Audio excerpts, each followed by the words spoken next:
What's up, everyone, and welcome back to another new Comic Book Day haul. I'm your host, AR Comics, and in today's episode, I'm going to be going over all my latest pickups for New Comic Book Day, November 17th, 2021. Usually, I would be going over my top 10 list, but it finally happened. My local comic book shop had some shipment issues, and they didn't get any of their diamond stuff, so I'm going to be going over my top 5 books. I only have books from DC and Marvel this week. It sucks, but it is what it is. I should be getting those books hopefully by this weekend, but to make up for it, I've got some other really cool things that I can't wait to show off to you guys. But before I get started off on any of that, if you are new to the channel, I drop weekly comic book content that's going to keep you up to date on all of the latest releases. So if you don't want to miss out on any of that, be sure to hit the subscribe button down low and the little bell to get notified every time I drop new content. You won't regret it. And now, without further ado, let's get started on these books.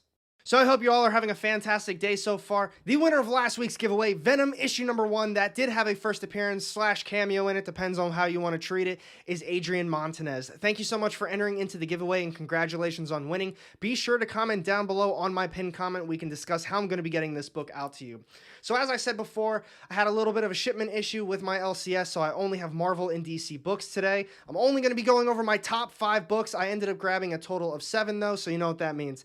2 of them did not make the top 10 list, but before I get into that, I do have some really cool things that I want to show off. This first set of books is going to be from Key Hero Comics. Thank you so much, guys, for sending over this stuff. They sent over a lot of extras, so get ready for some awesome giveaways. A couple of these first things they sent over are just prints, but they're all signed, and a couple of them are remarked. They're incredible. Look at this first one. I think they're all done by the same guy. I believe it's Old Man Venom on Instagram. He has phenomenal artwork. Go check him out. Here is the next one, another Department of Truth. And the final print that they sent me is from Dark Blood. I'm not 100% on who did this one. I think they, like I said before, is all from the same artist. But now onto some of the books. Man, these covers are incredible. Like I said, get ready for some cool giveaways. The first one I've got today is the Department of Truth. I'm almost positive this one's also done by Old Man Venom. And then moving on, we have some more Department of Truth goodness. These are all just horror covers. They're fantastic. And now for this final one from Key Hero Comics, we've got Dark Blood. I think this one is done by Illust Illuminati, another artist that is absolutely killing the game right now. Go check him out on Instagram. And now for this next set of books, these were all sent by Bombardier and Sons. Incredible group of guys. I love talking with them. They've got a lot of awesome exclusives. Now, this first one that they sent me is Nita Hawes, Nightmare Blog, issue number 1. This is their Virgin exclusive.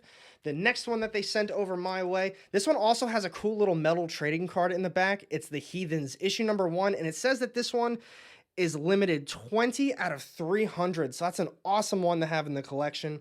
And now the final one, I'm not 100% which issue this is, but I know it's from a new Image series. It's The Truth something. I didn't end up reading it, but another awesome cover done by Bombardier and Sons. So like I said before, thank you so much, guys, for sending all of that stuff over my way. I'm going to be having a lot of really cool giveaways coming up, but now it's on to the real list. So as I said before, I picked up a total of 7 issues. 2 of them did not make the top 10 list, and as always, just be aware, there's probably going to be spoilers. I get really excited talking about some of these books, but the 2 that did not make the top 10 list, neither of these are in no particular order.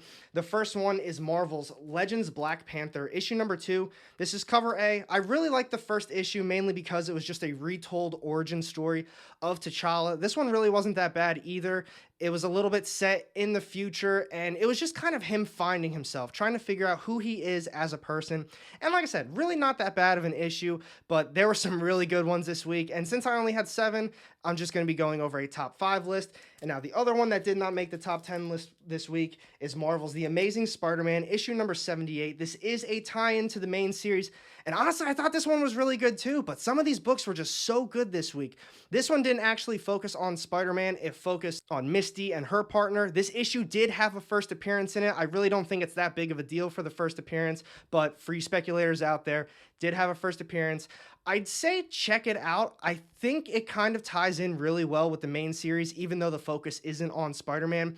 In this issue, we kind of see these 2 main characters right here, and we learn a little bit more about the Beyond Company, and that they do have some ulterior motives. So while it doesn't directly tie in with what Spider-Man is up to, it kind of focuses more on these characters and just the Beyond organization itself. So check it out if you had a light week like myself, but now let's move on to the real top 5 list. All right, so to kick this list off first, we've got coming in at number 5. This is DC's Refrigerator Full of Heads, issue number 2.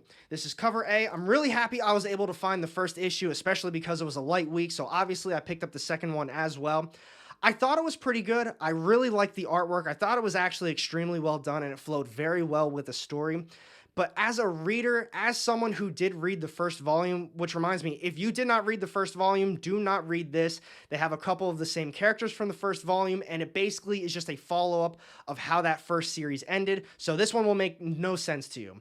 But with that being said, so it felt almost as if I read the same thing. The way that the first volume started kind of started this same one too. You have a female lead and a male lead, boyfriend, girlfriend, husband, wife, one or the other. And even just the accident that happened in the beginning, it reminded me exactly like the first volume. And the first volume is called Basket Full of Heads. The main difference now is that we have a refrigerator full of heads. So take that for what it is. I enjoyed it, but it really did remind me of that first volume. So for those reasons, we've got Refrigerator Full of Heads, issue number 2, coming in at number 5. All right, so here's where things got really tricky with this list. It was an extremely light week for me. I did like Refrigerator Full of Heads, issue number 2, but it did deserve the number 5 spot. And the two that didn't make the top 10 list, while I did like them, they just didn't crack the top 5. These 4 issues I felt were fantastic. I love them, and they were very hard to put in an order, but I'm pretty happy with how it came out. So we've got coming in at number 4 this week, this is Marvel's Dark Ages, issue number 3. This is cover A, and this series has been incredible. I had zero expectations for it. I talk about it all the time, and even when I reviewed the first issue, I think it was a last-second pickup for me. It was a new Marvel limited series, so I thought, it's whatever, I'll grab it. Blew me away. It was incredible, and it just keeps getting better and better by the issue. With this one, same thing as the other two. I love the story, the dialogue, the way that the characters interact with each other. The artwork is incredible as well, and it flows so well with the story. But I think the one thing that I absolutely love about this series so far has been the pacing. Every issue is kind of set up like the last one ended. We get a little discussion amongst the characters, what their game plan is going to be, and then boom, it's a bunch of action, a whole bunch of stuff goes down, and then even we feel a little resolution towards the end of the issue, like whatever they were trying to accomplish kind of does get accomplished, and it sets up the next issue so well. And with this one, I'm not going to be getting into too many spoilers, but like I said, the pacing was fantastic. They're trying to figure out what happened to Tony Stark. Quicksilver got sent to go find them. Apocalypse kind of took a little mind control action over him, and then from there, that was the rest of the issue. A bunch of action and just some really cool stuff happened. Let's talk about this one a little bit more down low. But for those reasons, we've got Marvel's Dark Ages, issue number 3, coming in at number 4.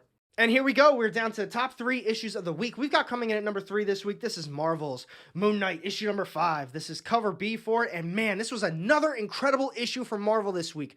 I love this series. This is another one that I keep talking about that I feel like just gets better and better after every issue. So for me, as a new reader to Moon Knight, I don't have a lot of knowledge on Mark Spector, Moon Knight, or anything that entails that character. But every issue, it's almost as if they give us a little bit of info about who he is as a person, what he's all about, and even the whole Fist of Khonshu God stuff. They're catching us up to speed on that too. So I'm really enjoying it. I highly recommend it. And now with this issue, it felt a little different compared to the last couple. The last few issues felt like a complete story. We have Mark Spector, and he needs to go about his business. He's either trying to save somebody or figure out who somebody is, and he usually accomplishes it. This issue felt a little different. We kind of got two sides of the actual story itself. We see Mark Spector with his therapist, and on the opposite side of it, we see him as Moon Knight, just out and about, trying to find out who somebody is, save somebody, the typical Moon Knight superhero business. But then we get a cameo at the very end of the issue, so another kind of first appearance. Definitely check this series out. It has been literally incredible. So for those reasons, we've got Moon Knight issue number 5 coming in at number 3. And now we're down to the top 2 issues of the week. We've got coming in at number 2 this week. This is DC's The Nice House on the Lake, book number 6. This is cover A. I loved this issue. I know I just got done saying before the top 4 issues were all fantastic, very hard to put in order. Now these top 2 issues were extremely hard to put in order. But I had to give this one number 2, so this is going to be a big spoiler, because it wasn't exactly what I thought it was going to be. I know I probably shouldn't have went into it with bias and expectations, but I'm almost positive they're taking a break on this series after book number 6. So I thought there was going to be more of a big game changer to this issue, but there still kind of was. So I thought when they went into this house and they met these new characters, something major was going to happen. It was going to change everything. Kind of did happen, but this issue was written like the rest of them. We got our focus on a particular character. I'm not going to be talking about who that character is or what happens with it. But with this one, now we have a lot more info that the world might not actually have ended. There could be a way to just save everybody and go from there. I like what they're doing with it. But like I said, I had to give it number 2 because I kind of thought something major was really going to happen to the series. But that is a lot of knowledge to bring in from one issue, that these guys might not actually be the last people on Earth right now. This might be just some small simulation. They're being watched. I cannot wait to see what James Tynion does with this. I know he's going to kill it. He kills it on everything he writes. So for those reasons, I put it in at number 2, but realistically, it could have been number 1. And this is it, my number 1 read of the week. We've got coming in at number 1 this week. This was such a good book. We've got Marvel's Kang the Conqueror, issue number 4. This is cover A, and this series has just been getting better and better by the issue. And it's not even just that there's so much action and the way that the characters interact. They are just truly developing this story. This has been one of my favorite limited series from Marvel in a very long time.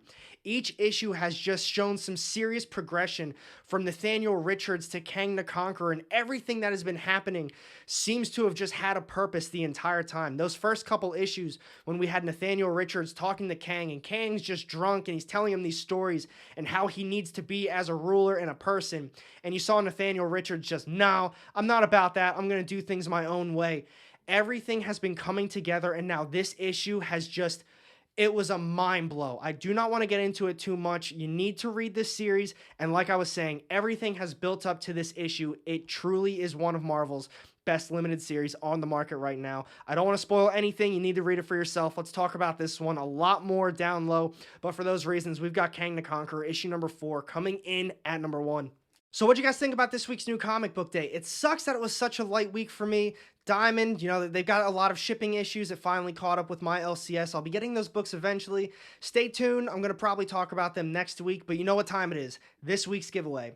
This week, I'm going to be giving away The Amazing Spider-Man, issue number 78. This is the tie-in. I'm going to be giving it away because it does have a first appearance. You never know where they're going to go with that character, but I'm also going to be throwing in some of the cool stuff that Key Hero Comics sent us. This is the Dark Blood print. I'm going to be including this one, and I'm also going to be including the Dark Blood issue number 1. Like I said, I'm pretty sure this is done by Illust Illuminati. He kills it on all of his artwork, but as always, all you have to do is comment down below what your top issue of the week was, and make sure you're subbed up to the channel. And thank you for watching this video. If you did enjoy it, make sure you hit that thumbs up button, and if you don't want to miss out on any of my upcoming content, go ahead and hit that subscribe button down low, and the little bell to get notified every time I drop new content. You won't regret it. And I've got 2 more videos sitting off to the side here with more of my comic book content. Click on one of those, and I'll see you in the next one. Have a great day.